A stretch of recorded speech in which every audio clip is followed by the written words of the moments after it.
What's going on, everybody? Hope you're doing fantastic out there. So happy Traditional Tuesday. So I've got another awesome Rough Ryder coming at you. So I know what it is, but I've not looked at it. I've not opened it. I've not pre-checked it. I've not done anything. So you guys are going to see exactly what I see for the first time. If there's any quality issues, if there's anything, you guys are going to see it. First thing, we'll start off by saying that Rough Riders, as always, these things are built by hand and backed for life.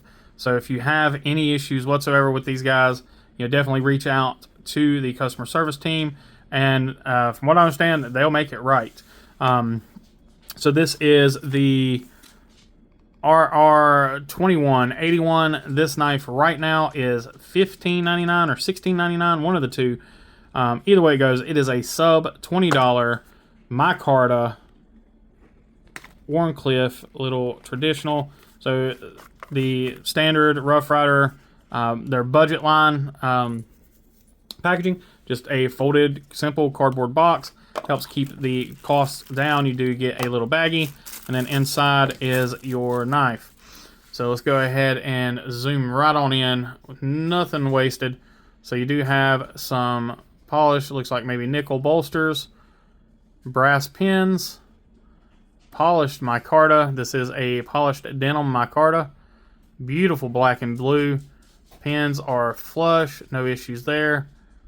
Lanyard hole, your bushing there is pretty flush. There's just a hair of kind of over grind or whatever you want to call it there. Slight defect there. Again, guys, I'm going to show you every little thing that I see, but always keep in mind this is a $16 knife. So you do have brass liners. Your centering is on point. Again, you've got some milling there on that, and you have a little bit of gapping there on your micarta. So you can see that there. There you can see it a little bit better. A little bit of gapping there on the micarta itself. Your back spring looks pretty doggone good. We got just a hair of extra gap there, but again, this is a cheaper knife. Pins again are super flush. The micarta looks great on this side. It looks exactly the same on both sides. No differences in finishes. Your bolsters look great again on both sides. There you can see your bolsters there. Your liners there. So you have a short pull. It is not a matchstick pull. Again, I am really impressed with that. Again, for a $16 knife and having that level of fit on the back spring is really nice. That's pretty damn incredible. Let's go ahead and just, not too shabby. Let's take a look at the blade. So it's got some finger smudges on it. Let me just go ahead and wipe that off real quick, just from where I just opened it, way you guys can focus on the blade. So there is a little bit of oil, which is to be expected. A little bit of oil on the blade there, so let's get that wiped off. So you do have a really nice belt satin Warncliffe blade here. Sharpening choil is fantastic. You got the Rough Ryder logo there. There again is your finger, your nail nick. Super pointy blade. A really nice swedge. Back side here, you've got the model number and then China. So this is 440 steel, same as the Vibe that we looked at last week. And this is pretty much the same price, I believe within $1 or so. Your grind looks really good there. Again, your tip looks pretty good. We got just the slightest bit of a looks like a slight burr there right at the tip. Yeah, just a slight burr there at the tip. Take a look at the grind here, see if we can get that to focus. It's going to be hard to see the tip itself, but it looks like we are favoring this side, my right side, just a hair. Kind of hard to tell again with that Warncliffe blade, but I do really like the belt satin there. I think that looks great, and the grinds look pretty doggone good again for a $15 or $16 knife.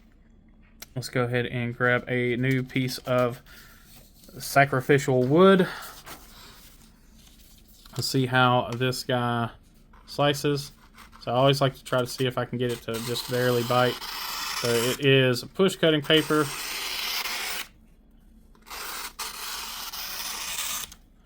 Pretty doggone good. It's a pretty slicey blade. It is not the smoothest cut, so it's not like a polished blade. So a lot of times, and you'll see when people do paper cut tests and things like that, where it just kind of slices through and doesn't barely even makes a sound. That is like a really highly polished edge most of the time. I'm not gonna say that's always the case, but this case it is razor sharp, but it is a kind of a toothy edge. So as I like to call it, a working edge, which is fantastic. It's typically what I do on my knives when I'm sharpening them.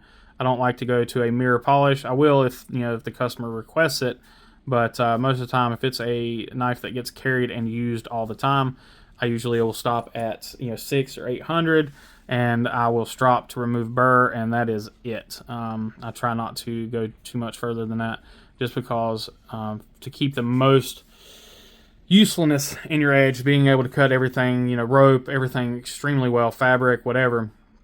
Having a little bit of bite to your blade is an awesome idea. So, great thing with traditionals is no pocket clip. So in the hand, it feels great both ways. This is kind of I guess it is kind of a sway back there. So you do have a little bit of upsweep in the handle. Fits in the hand really well. It's a good sized handle, so it's a full size traditional. Back spring is strong enough. I don't foresee there being any issues with that. We'll take a listen to the to the walk and talk. So it's not got an extremely strong back spring, but it is plenty strong. So we'll listen here. Good 90-degree stop, and it's got a solid 90-degree stop too. And then, that's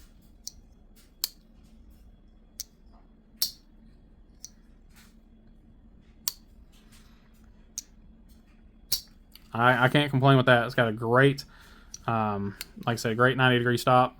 So again, I have no issues making sure my fingers are out of the way, pushing on the back of the blade, getting it down to 90 degrees, rotating in hand, and closing one-handed. So I love when you're able to do that and you have the confidence to do that with a traditional. It just makes life much easier as far as carrying one of these every day. So the reason I carry a traditional like this for in my carry is simply food prep. These guys are amazing food prep knives. Cutting an apple, whatever you need to do, because you don't have the bearings and all that other junk to worry about getting gummed up. Super easy to clean off, so no issues there. Again, I really like the walk and talk, or whatever you want to call on this. It's substantial enough, but it's not so strong that it's a pain in the butt to open. You've got enough of the blade, you can just grab it with the pinch grip, or if you need to get in and get your nail in there, you can. I'm super impressed with this guy. So far I have been super impressed with Rough Ryder in general. Again, this is my second one actually opening of the traditional Tuesday knives, but I own several Rough Ryder traditionals, and we'll get into those. I will get into the traditionals that I own. And then, actually, I apologize. I personally don't have any Rough Ryder traditionals. My son has picked up one, and I got to play with a bunch of them at Smoky Mountain. Most of the traditionals that I have are ones that have been passed down or that were gifts from friends and family and so on. But as you can see, this is a nice fidgety blade because I've been fidgeting with it the entire time. Again, it's not too much of a issue for opening and closing, so it's not super strong where it's going to wear you out or anything like that. Like I said, I've got nothing but good things to say about this guy. It's sharp right out of the box. 440 steel. Yeah, it's not a super steel, blah blah blah, but it's a $16 knife, $15, whatever it is. I think it's $15.99. Anyway, 440 steel has been around forever, been getting used on everything, and it strops up ridiculously easily. So it's one of those things where if you did, you know, you use this knife during the day or whatever, if you have to use it for anything other than like simple food prep or anything like that, you get home that day, you strop it up real quick. It's going to maintain that edge for a very long time. As long as you don't really hard use it, you're not going to have to sharpen this guy because they strop so easily. But yeah, again, you know, back for life. These things, you know, you've got that lifetime warranty. Kind of take a look there. Again, you got your bolsters there. You can see your pin work. Really, or not bolsters, your liners. Really gorgeous brass liners. So, all right, guys. Well, that has been episode number 2 of Traditional Tuesday. Again, thanks to our friends at Smoky Mountain for having amazing pricing and having a great product like the Rough Ryder brand that allows somebody like me to buy 8 freaking knives and it not break the bank, and I'm able to present this stuff to you guys as a thank you. So a lot of these are going to end up in giveaways, and not this one because I really like this one, especially since it's black and blue. I'm sure y'all already seen that coming because that is my colors. So yeah, again, if you have any questions about the knives, if there's a specific traditional that you guys want to see within reason, you know, don't be telling me no Jack Wolf. I can't afford it. Right now I can't do a $300 Jack Wolf knife. If there's anything that you guys want to see in particular, let me know. I will try my best to get a hold of it in one way or another. Just remember, guys, like, comment, share, subscribe. That helps me out. You know, there's links down below for everything that you see. You know, I don't have an affiliate with Smoky Mountain. I don't know if they even do that, but maybe one of these days. But there are other affiliates down there for everything that you can think of. Anyway, so check that out. And then just remember, guys, to always be kind, be humble, and be EDC. We'll catch you on the next one. Take care.